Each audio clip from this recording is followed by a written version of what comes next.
The pastors at Steadfast Baptist Church, now based in Watauga, have a history of anti-gay rhetoric, and that continued on Sunday when Pastor Dylan Oz gave a statement calling for the execution of gay people. This is audio from part of that sermon. They should be convicted in a lawful trial. They should be sentenced with death. They should be lined up against the wall and shot in the back of the head. That's what God teaches. Protesters showed up outside the church, including a mom who told our partners at the Fort Worth Star-Telegram that the message is dangerous. I am a mom of a kid from the LGBTQ community, and I am not going to stand for you wishing death upon my kid just because of who he is. Name is Linaire Javier, and my pronouns are he, him. Hey guys, my name is Shay T. Mannon, and my pronouns are he, him, his. MJ Rodriguez, I use all pronouns. My name is Thomas Edmond. I'm nicknamed and affectionately known as Randy, which is a derivative of my middle name.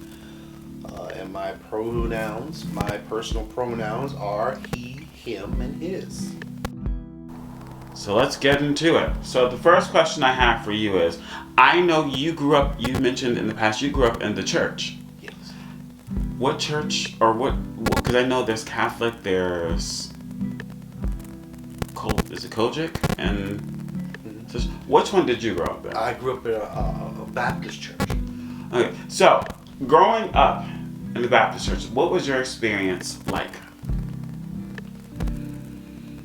Growing up in a Baptist church,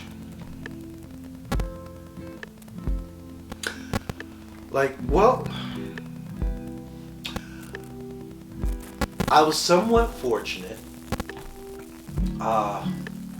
in that,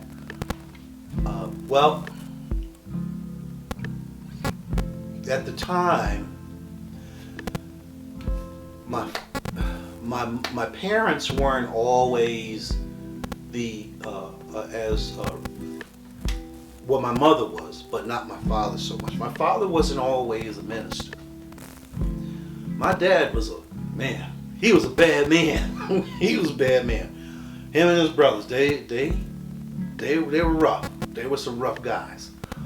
But he was still my dad. No matter what, he's still my dad. He was always there. I was always a son. He was married to my mother till the day my mother died. But he was a bad man. He was a bad man. He didn't become a minister until later on, when I became an adult, or when I was graduating high school.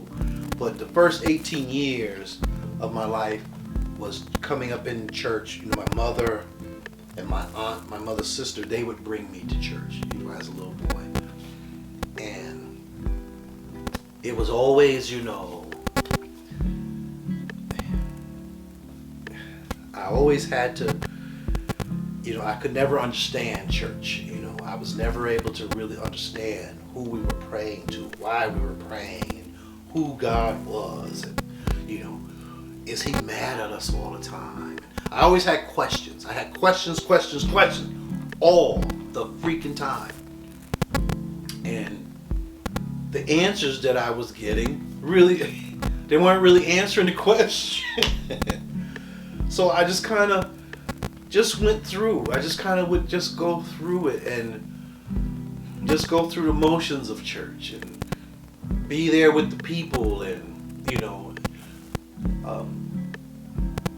the words that they would say and the songs that they would sing were very stimulating, yes. And I would feel good about hearing the words and feel good, but I still didn't really know or feel who God was, or even if God really existed.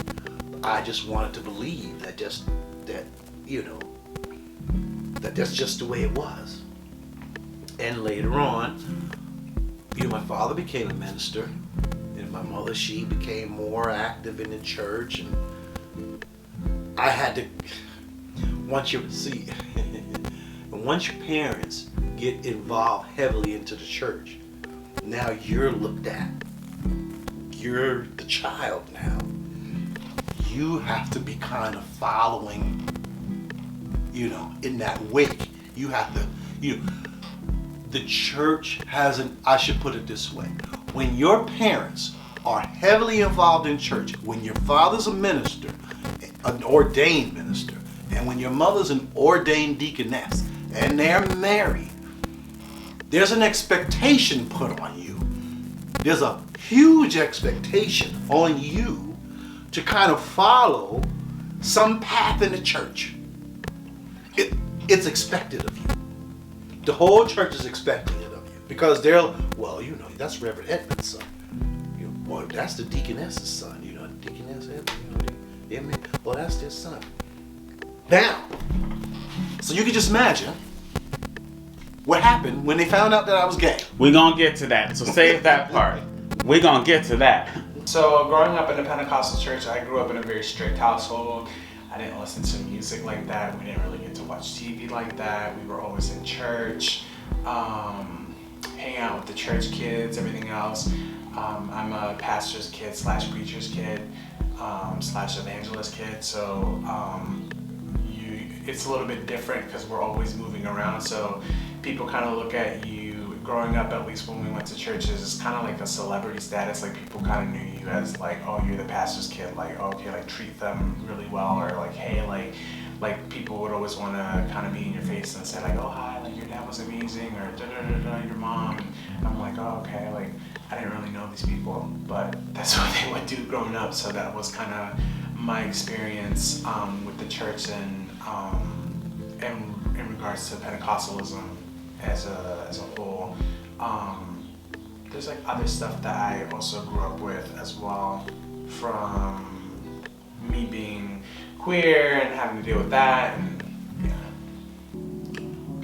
So my family is Muslim, and I was raised as such. So growing up, I went to the mosque, which is where we go pray and all that stuff. I,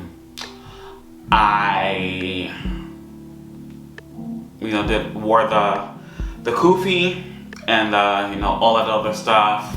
Like my family, we were religious, but we weren't too religious. So certain things I was able to do, like I wasn't like in a strict household or anything, where we had all these rules against us. Like some people in the Muslim culture and the religion and everything, we were pretty normal. We did have certain things we couldn't do, so like couldn't eat pork or pork byproducts.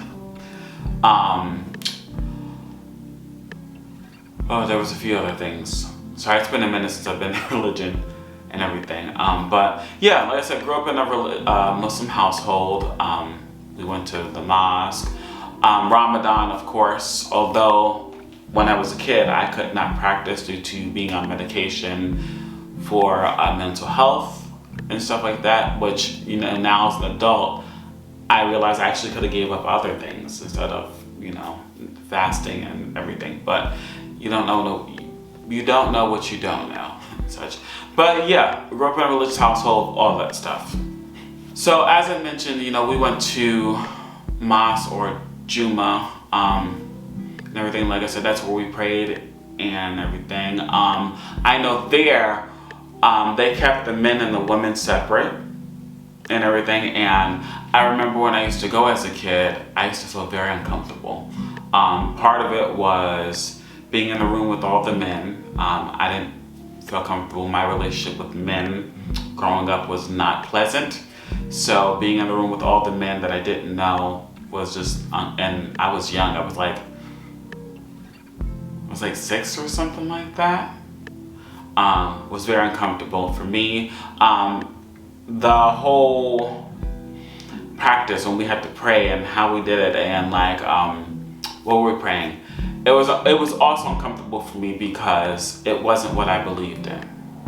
Even though I grew up and I was raised in this religion, I didn't believe in it.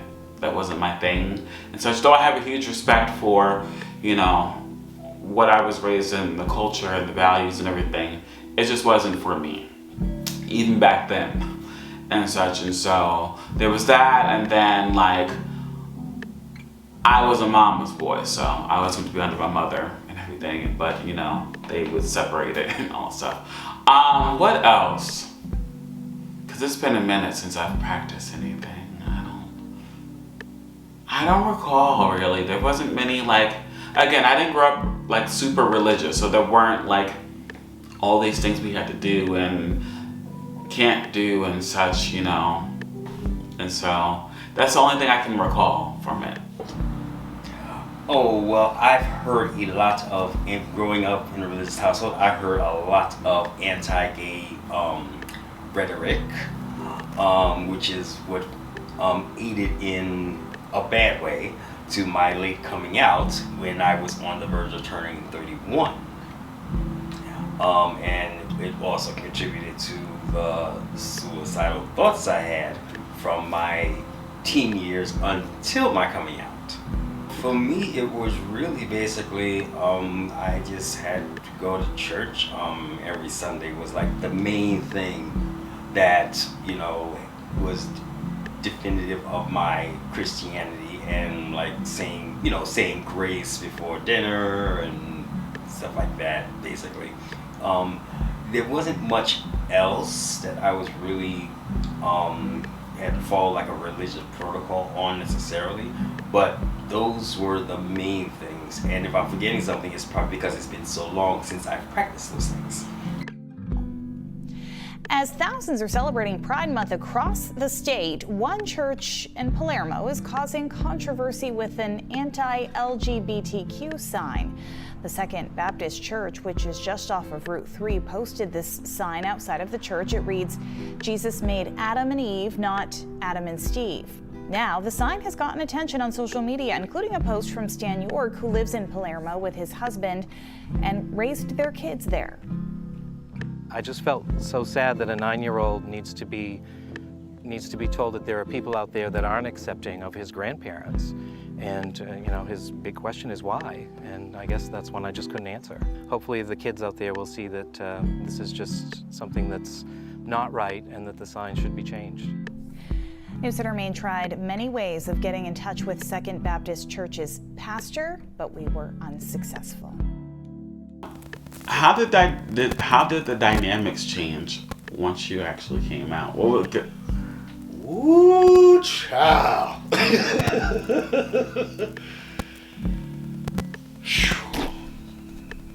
You talk about the shit hitting the fan that day. That conversation was when did I have that conversation? That conversation I had with my parents, I was at 32. 32. That's how long it took me to all this time throughout my 20s, because we went through. So from there to there, 32 is when I finally had that conversation with my parents. That should tell you just a little bit of how the dynamic changed, because then we were having a conversation about, because I wasn't married yet, I had to move back home. I moved out, so we were having this conversation about my finances and why, because I was having financial difficulty. I was trying to get through college, so my parents were like, "You're 32 years old. Why are you having all these financial difficulties?" But the fact of the matter is, I wasn't making enough money. I just wasn't making enough money. Inflation was way higher than what your cost of living, and I just wasn't able to make it. It was too expensive. Cars, rent, this, that. I couldn't. So we were having this tough ass conversation. Somehow the conversation went from my finances to my sexuality. Shay, I don't know how it happened. I don't know how my parents segued into that shit. But listen, I'm talking like I'm angry with my parents. Listen, I love my parents beyond words, but they took it somewhere where I just couldn't figure, well, where the fuck is this coming from? So my father's like, well, I'm just gonna come out and ask you, are you gay? So, and it shocked me. Yeah. And I paused at first because I wasn't sure how I wanted to answer that. And the reason why I said yes is because he challenged me. He challenged me. And my father and I had this, always have had that kind of relationship where we could, like two rams, you know. Like I said, I love my father. But in conversations, when we would debate, bam, and my mother would just enjoy, she says, oh yeah, you know, my father, you know, my husband and my son, you know, they're just like two rams. So I told him, yeah, I was gay. And oh man, then my mother, she's like, is there something that we did?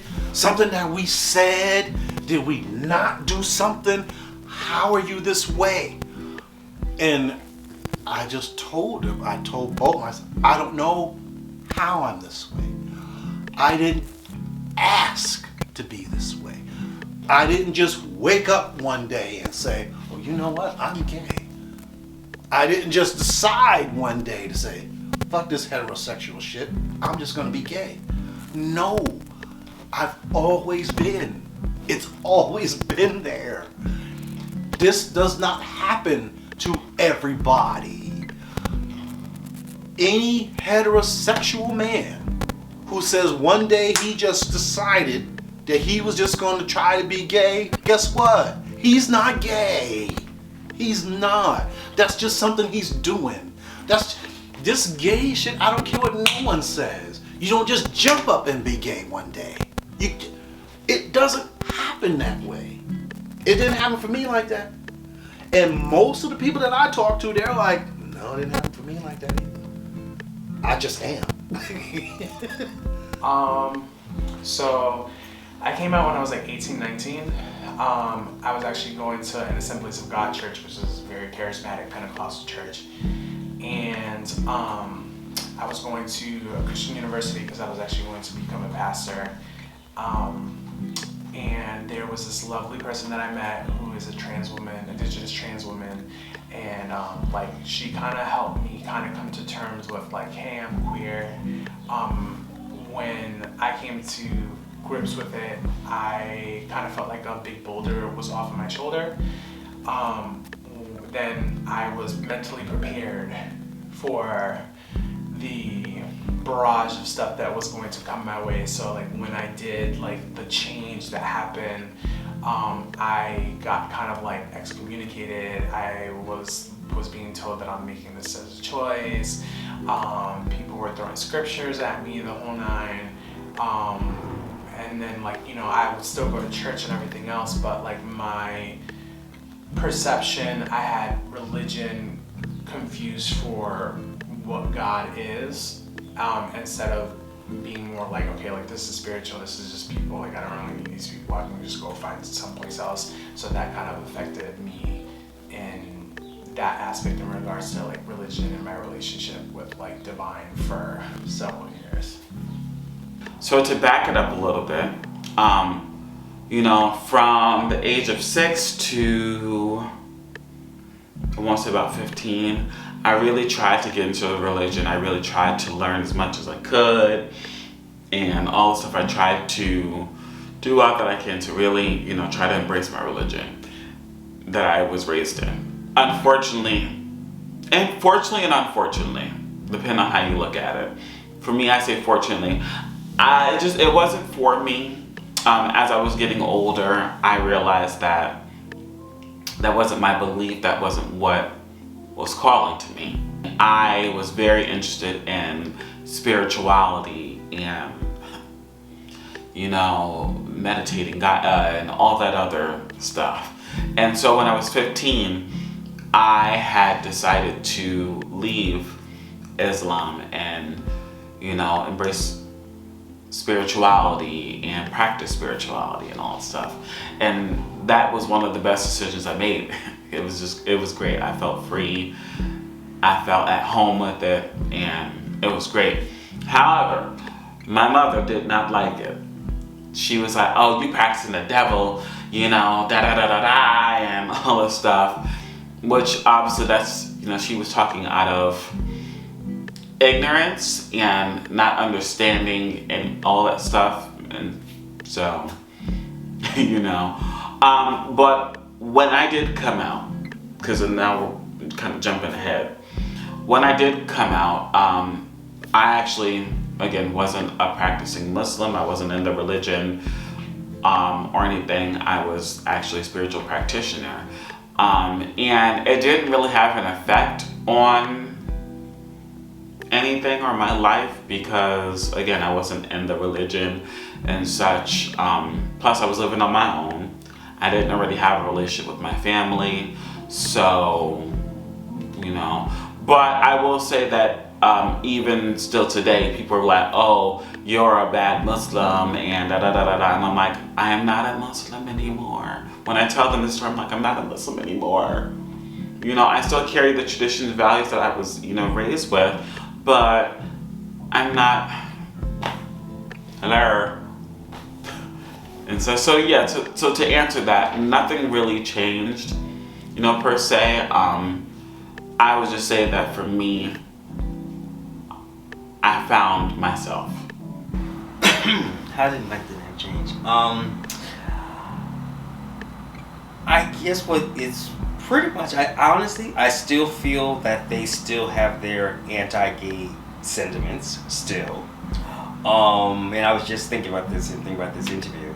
It seems like they have the, because like I'll say, like if you hear something on television about like a same-sex couple, you know, a same-sex married couple in particular, I like have a family member who will, you know, make faces in hearing that said, like talk about a female with her wife. I'll have a family member who will make a face at those things, and a number of my family members do that sort of thing. So it seems like with me that I'm the gay that they tolerate. So I guess that's what the dynamic seems to be. And because of my self-assurance about my gayness, I don't necessarily hold back in talking about various things that I experience within the community. And if it makes them a little uncomfortable, I don't care.